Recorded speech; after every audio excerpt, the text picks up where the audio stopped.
Assalamualaikum warahmatullahi wabarakatuh. Halo semuanya, perkenalkan nama saya Inolah Fajriani dengan NIM 8605919995. Saya mahasiswa dari Universitas Terbuka UPPJJ Palembang. Di sini saya ingin memenuhi tugas mata kuliah saya, yaitu Filsafat Ilmu tugas 3.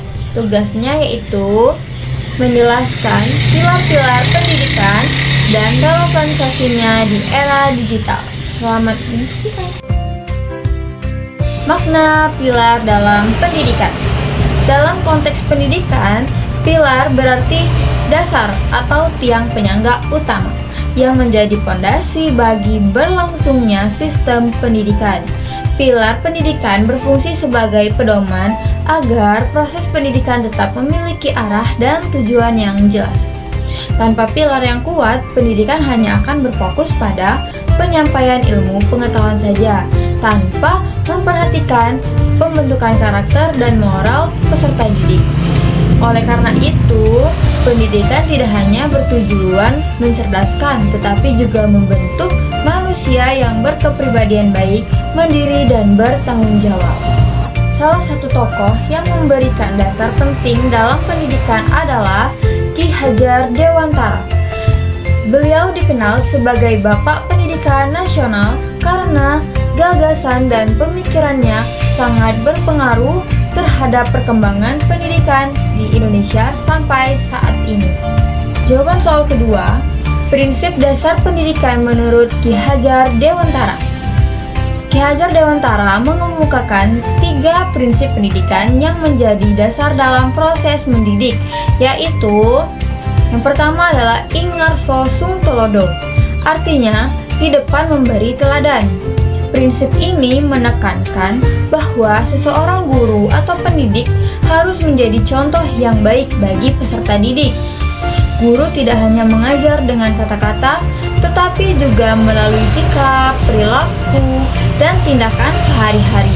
Contohnya, guru harus menunjukkan sikap disiplin, jujur, bertanggung jawab, dan sopan dalam menggunakan teknologi digital maupun media sosial. Yang kedua ada Ing Madya Mangun Korso, artinya di tengah membangun semangat. Prinsip ini menjelaskan bahwa guru harus hadir di tengah peserta didik untuk membimbing, memotivasi, dan membangun semangat belajar peserta didik. Guru tidak hanya menjadi pemberi materi saja, tetapi juga menjadi teman belajar yang mampu menciptakan suasana pembelajaran yang aktif, juga menyenangkan. Ketiga ada Tutfuri Handayani, artinya di belakang memberi dorongan. Prinsip ini menunjukkan bahwa guru memberikan dukungan dan kepercayaan kepada seluruh peserta didik agar mampu berkembang secara mandiri.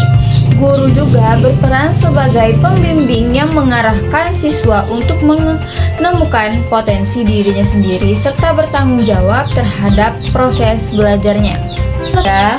Relevansi di era digital. Di era digital, prinsip-prinsip tersebut tetap penting diterapkan. Guru harus memberi contoh penggunaan media sosial dan internet secara bijak.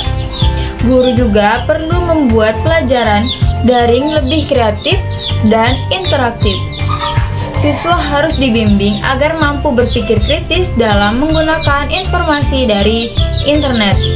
Namun, ada beberapa tantangan seperti rendahnya literasi digital, penyalahgunaan media sosial, kurangnya interaksi sosial, dan kesenjangan akses teknologi. Yang keempat, refleksi singkat dan kesimpulan. Menurut saya, pilar pendidikan dari Ki Hajar Dewantara masih sangat relevan untuk menjawab pendidikan nasional saat ini. Pendidikan tidak hanya berfokus pada pengetahuan, tetapi juga pembentukan karakter, etika, dan tanggung jawab peserta didik. Dengan menerapkan keteladanan, motivasi, dan pendampingan, pendidikan Indonesia dapat menghasilkan generasi yang cerdas, kreatif, dan berkarakter di era digital. Saya akhiri. Wassalamualaikum warahmatullahi wabarakatuh.